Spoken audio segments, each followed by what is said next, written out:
और अब महाराष्ट्र की खबरों को तफसील से देखते हैं। कल्याण के चकीनाका में एक हादसे में 5 अफराद हलाक हो गए। दरअसल कुएं की सफाई करने के लिए 3 मजदूर उतरे थे, लेकिन वो दलदल में फंस गए। इन्हें बचाने के लिए फायर ब्रिगेड के 2 एहलकार कुएं में उतरे, मगर वो भी अपनी जान गंवा बैठे।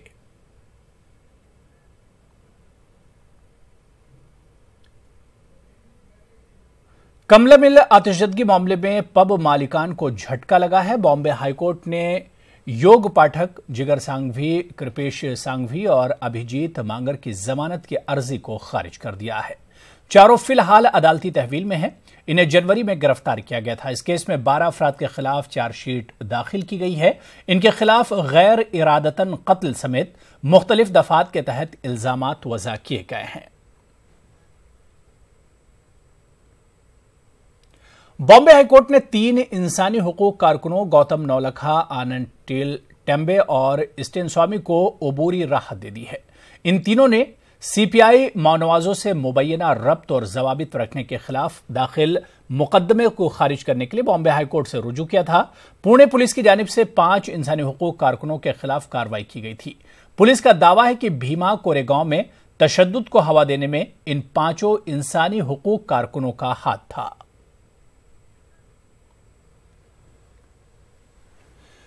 औरंगाबाद के मेयर नंद कुमार घोड़िल्ले ने एमआईएम के तमाम कारपोरेटर्स को 1 दिन के लिए मुअत्तल कर दिया है। यह कार्रवाई कारपोरेशन की जनरल बॉडी मीटिंग में एहतजाज करने की पादाश में की गई। एमआईएम कारपोरेटर्स अपने साथी सैयद मतीन को मीटिंग में दाखिले से रोक पर एहतजाज कर रहे थे। एमआईएम ने मेयर पर फिरका परस्ती का इल्जाम आयद किया है। रिपोर्ट देखिए। साबिक वज़ीर-ए-आज़म अटल बिहारी वाजपेयी को खिराज अकीदत की मुखालिफत की पादाश में बीजेपी कॉरपोरेटर्स के अताब का शिकार बनने वाले सैयद मतीन के लिए हालात अभी भी साजगार नहीं हुए हैं। एमपीडीए केस में बरी होने के बावजूद उन्हें कॉरपोरेशन की जनरल बॉडी मीटिंग में दाखिले की इजाजत तक नहीं दी जा रही और इसी बात को लेकर एमआईएम और एनसीपी कॉरपोरेटर्स ने जनरल बॉडी मीटिंग में मेयर से जवाब तलब किया और अपना एहतजाज भी दर्ज करवाया। नतीजे में एमआईएम के तमाम कॉरपोरेटर समेत एनसीपी कॉरपोरेटर अफसर खान को 1 दिन के लिए मुअत्तल कर दिया गया।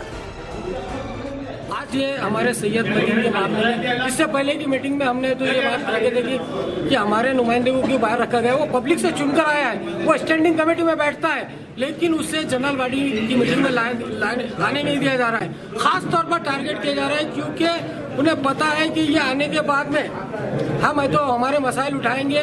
सैयद मतीन है तो बात करते हैं, खुल के बात करते हैं। उस दिन में उन्होंने कोई गलत बात नहीं की थी। हमने साहब लोगों ने पूरा इख्तियार था अपनी बात करने का। तो इनको पता है कि आज ये कितने घेरे जाने वाले हैं। अकाउंट ऑफिसर को हम सस्पेंड की मांग भी करने वाले थे। इन्हीं घोटाले को छुपाने के लिए आज उन्होंने फिर से मतीन भाई का एक मुद्दा बनाया, जबकि मतीन भाई का कोई मुद्दा नहीं है। मतीन भाई यहाँ के सदस्य है इस कारपोरेशन के और वो स्टैंडिंग कमेटी की मीटिंग अटेंड करते हैं, तो जनरल बॉडी की मीटिंग क्यों नहीं अटेंड कर सकते। कॉरपोरेटर सैयद मतीन को इससे कबल हुई मीटिंग में भी दाखिले से रोक दिया गया था और इस मर्तबा भी रोके जाने से एमआईएम कॉरपोरेटर्स बरहम हो गए, मेयर का घेराव कर लिया। इसके बाद मेयर ने मुअत्तली की कार्रवाई कर डाली। एमआईएम का इल्जाम है कि मेयर बीजेपी के इशारे पर काम कर रहे हैं और मनमानी पर उतर आए हैं। उधर कॉरपोरेटर सैयद मतीन ने भी मेयर के फैसले को जानिबदारी से ताबीर किया। लेटर मिला और आज मुझे कल विषय पत्रिका आई जनरल बॉडी में आप हाजिर रहिए बोल के फिर आके फिर रोका गया। तो उसके ऊपर जो है तो हमारे तमाम कारपोरेटर ने मजलिस इत्तेहादुल मुस्लिमीन ने उनका विरोध किया, भाई मतीन को अंदर आने दिया जाए। और खास तौर से अफसर खान साहब ने भी उसका विरोध किया, तो महापौर ने उनको निलंबन कर दिया। 1 साइड कार्रवाई। तो ये कहीं ना कहीं इसमें खुला जातिवाद नजर आ रहा है और मुझे खास तौर पे टारगेट किया जा रहा है। महापौर अपनी मनमानी कर रहा है, बीजेपी के प्रेशर में काम कर रहा है। रहा सवाल के महापौर ये जो एक्टिविटीज कर रहा है सब इलीगल है, क्योंकि उसको 10,000 पब्लिक ने चुन के भेजी है। नियम मैं भी जानता हूँ कारपोरेशन का, अनेक वर्षों से मैं भी कारपोरेशन में काम कर रहा हूँ। महापौर को सिर्फ इतना इख्तियार है कि वो 1 दिन सस्पेंड कर सकता है अगर कोई गलत हरकत कर रहा है, कोई किसी के साथ गलत व्यवहार कर रहा है, तो उसको रोकने का कोई अधिकार नहीं है। तो ये सारे घोटाले महानगर पालिका में सत्ताधारी पक्ष की तरफ से चल रहे हैं और इनके घोटालों को हम उजागर करके रहेंगे, चाहे ये 1 नहीं 10 बार हमारे निलंबन करें। अभी तो हम सबसे पहले एंटी करप्शन के अंदर जा रहे हैं कि ये 17 करोड़ रुपया किसके इशारों के ऊपर बांटा गया, क्योंकि इसके अंदर क्लियर कट घोटाला हुआ है, करोड़ों रुपये का लेन देन हुआ है। एक तो एंटी करप्शन के, इसके बाद हम इसको डिविजनल कमिश्नर और हमारे सेक्रेटरी लेवल तक हम इसको बात को पहुंचाएंगे। काबिल जिक्र बात यह है कि कॉरपोरेटर सैयद मतीन की बेरहमी से पिटाई करने वाले बीजेपी कॉरपोरेटर्स के खिलाफ मेयर ने अभी तक कोई एक्शन नहीं लिया, जबकि एमपीडीए केस से सैयद मतीन को बरी कर दिया गया है। इसके बावजूद मेयर के रवैये को हठधर्मी से ही ताबीर किया जा रहा है। न्यूज़ 18 उर्दू के लिए औरंगाबाद से अजहरुद्दीन की रिपोर्ट। 2005 के बाद मुकर्रर हुए असातिज़ा की पेंशन खत्म करने के हुकूमत के फैसले के खिलाफ रियासत भर में असातिज़ा का एहतजाज जारी है। गुज़िश्ता दिनों रियासत के असातिज़ा ने मुंबई के आज़ाद मैदान में धरना भी दिया था, लेकिन हुआ कुछ नहीं। अब उन्होंने स्कूलों के बाहर अपने बाजुओं पर काला कपड़ा बांधकर एहतजाज करना शुरू किया है। ओल्ड पेंशन लागू करने का एहतजाजी असातिज़ा मुतालबा कर रहे हैं। 21 अक्टूबर 2005 को ये नया निर्णय सरकार ने लिया है, ये हमारे लिए बिल्कुल अन्यायकारक है, क्योंकि जब 2005 से पहले वाले टीचर्स और हम टीचर्स में हम जब भेदभाव नहीं है, हम वही काम कर रहे हैं जो पहले वाले टीचर्स भी कर रहे हैं, तो फिर हमारी पेंशन और दूसरी चीज़ों में भेदभाव नहीं होना चाहिए। जो पहले वालों को है 2005 से पहले, वही पेंशन जो है ना हम लोगों को भी लागू होना बहुत ज़रूरी है। हम शासन को यही पैगाम देना चाहते हैं कि जिस तरह हम लोगों को जूनी पेंशन हक लागू है, उसी तरह से 2005 में के बाद जिनका अपॉइंटमेंट हुआ है उनको भी ये हक होना चाहिए, क्योंकि आज के दौर में हर आदमी सिक्योरिटी चाहता है। तो इनको पेंशन ना देते हुए हमको इनका भविष्य में कोई सिक्योरिटी नज़र नहीं आ रही है। तो हम हमारे भाइयों के लड़ाई में उनके साथ हैं और जब तक उनको यह हक नहीं मिलेगा हम उनका साथ दें। भिवंडी इन दिनों सनती बहरान का शिकार है। बिजली बिल, जीएसटी, धागे की कीमतों में इजाफा, चीन के कपड़ों की बाजार में भरमार, महंगे ट्रांसपोर्ट जैसे कई मसाइल के बायस भिवंडी के छोटे कारखाने तेजी से बंद हो रहे हैं।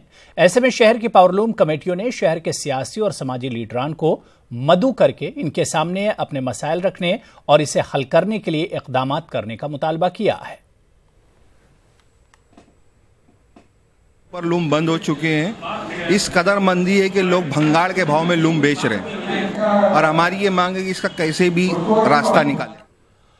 अकोला में कांग्रेस के सीनियर लीडर काजी कमरुद्दीन ने महात्मा गांधी बाग में एक रोज का धरना देकर मौजूदा हुकूमत के खिलाफ एहतजाज किया। कांग्रेस के मुताबिक महात्मा गांधी, इंदिरा गांधी और वल्लभ भाई पटेल जैसे लीडरों ने जिन मकासद के लिए कुर्बानियां पेश की थीं, मौजूदा हुकूमत इसके उलट काम कर रही है। 40,000 किसान आत्महत्या कर लेते हैं, बेगुनाहों को गोलियों से भून दिया जाता है, तो गांधी जी की आत्मा तड़पती होगी। अगर आज गांधी जी जिंदा होते तो क्या देश का ऐसा हाल होता? नहीं। ये वल्लभ भाई पटेल कांग्रेस की सरकार में इस देश के गृह मंत्री थे। उन्होंने अपनी जान लगा के एकता अखंडता के लिए वल्लभ भाई पटेल ने काम किया। इंदिरा गांधी ने बलिदान दिया। मैं ये कहूँगा कि देश को अगर आगे बढ़ना है, यहाँ के नौजवानों ने, यहाँ के देशवासियों ने इस देश की एकता अखंडता को कायम रखना चाहिए और मस्जिद और मंदिर के मुद्दे से बाहर निकलकर इस देश में आगे बढ़ने की प्रार्थना करना चाहिए। कुछ शरपसंद अनासिर वतन में मसाजिद और मदारिस को लेकर गलतफहमियां फैला रहे हैं। इस्लाम और मुसलमानों की इबादतगाहों के खिलाफ पैदा की जा रही इन गलतफहमियों को दूर करने के लिए जमात इस्लामी ने रियासत में अहम पहल की है। जमात इस्लामी हिंद की जानिब से बरादरान वतन को मस्जिद में मदऊ किया जा रहा है और इस्लामी रूह से मसाजिद की अहमियत व इफादियत के बारे में जानकारी दी जा रही है। अमरावती में भी मस्जिद परिचय प्रोग्राम का इनेकाद किया गया। इस्लाम के बारे में, इस्लाम किस तरह से, किस बुनियाद पे खड़ा है, किस बुनियाद पे इस्लाम की नींव टिकी हुई है, वो मार्गदर्शन जो वादिस साहब ने किया, उस मार्गदर्शन को हम सभी लोगों ने अच्छे से सुना और उस मार्गदर्शन को सुनने के बाद में इस्लाम के लिए जो दिल में इज्जत थी और भी ज़्यादा बढ़ गई है। मैं यहाँ पर बैठे सभी लोगों से, यहाँ पर मेरे बात सुन रहे सभी लोगों से गुजारिश करूँगा कि उन सभी लोगों ने एक बार दिव्य कुरान ज़रूर पढ़ना है और इस्लाम को एक बार समझने की कोशिश ज़रूर करना है। मुझे यहाँ लग के बहुत अच्छा लगा है और हमारे जो मिर्ज़ा सर है वो हमेशा यहाँ पे बताते थे कि एक बार यहाँ पे आके देखो, तो अभी यहाँ पे आने के बाद हमें तो बहुत प्रसन्नता लगी और बहुत अच्छा लगा और हम बहुत ही यहाँ पे हैप्पी हो गए। जमाते इस्लामी हिंद की जानिब से आज अमरावती शहर में गैर मुस्लिम भाइयों को पाक कुरान शरीफ, उसी साथ मस्जिद इस शब्द के बारे में और देश के अंदर आज के जो वर्तमान परिस्थिति के हालात है, ऐसे समय में इस्लाम शांति का पैगाम कैसे पहुंचा सकता है, इसके संदर्भ में जो आयोजन किया गया वो बेहद अत्यंत आवश्यक ऐसा आयोजन है। इसकी बहुत अहमियत और बहुत ज़रूरत आज के हालात में है कि मस्जिद को लेकर, मदरसों को लेकर, कुरान को लेकर, रसूल असम की तालीमात को लेकर जो गलत फहमियाँ फैलाई जा रही है, तो उन गलत फहमियों को दूर करने के लिए और पूरे मुल्क के बहन भाइयों को साथ लाने के लिए और उनको कुरान और हदीस से वाक़फ़ियत दिलाने के लिए और उनके दिल में ये बड़ा दर्द और बड़ा हमदर्दी का जज्बा कि सब भाई है, बहन है और सबकी खिदमत करना है और सबसे मोहब्बत करना है, तो ये सब बताने के लिए मस्जिद परिचय कार्यक्रम इस वक्त पूरे भारत में किए जा रहे हैं। और मैं समझता हूँ कि सभी जो जितने मकातिब के और मसालिक के लोग हैं, सबको इस तरह अपनी मसाजिद में इस तरह का मौका अपने बिरादरान वतन और वतनी बहनों सबको देना चाहिए कि जैसे आज यहाँ भाई भी आए हैं, बहनें भी आई हैं, वो सब इस्लाम के बारे में, कुरान हदीस के बारे में जान रही हैं। मालेगांव महकमे जंगलात के अफसरों ने मालेगांव से करीब वाक़ई इस गांव से मालेगांव के 2 नौजवानों को गिरफ्तार किया है। इन नौजवानों को मोर का शिकार करने और गैर कानूनी तरीके से छर्रे वाली बंदूक इस्तेमाल करने के जुर्म में गिरफ्तार किया गया। ये दोनों महकमे जंगलात की तहवील में हैं। इस गांव के किसानों ने इन दोनों शिकारियों को रंगे हाथों पकड़ा था। से कॉल आया कि यहाँ पे मोर जो राष्ट्रीय पक्षी है उसका शिकार करके लोग वहाँ पे लोगों ने उनको 2 आरोपी को पकड़ के रखा है। 2 आरोपी ने एक मोटरसाइकिल यूज किया है और एक छर्रे का बंदूक भी, वो जिस बंदूक से उन्होंने मोर का शिकार किया वो बंदूक भी हमने जब्त किया है।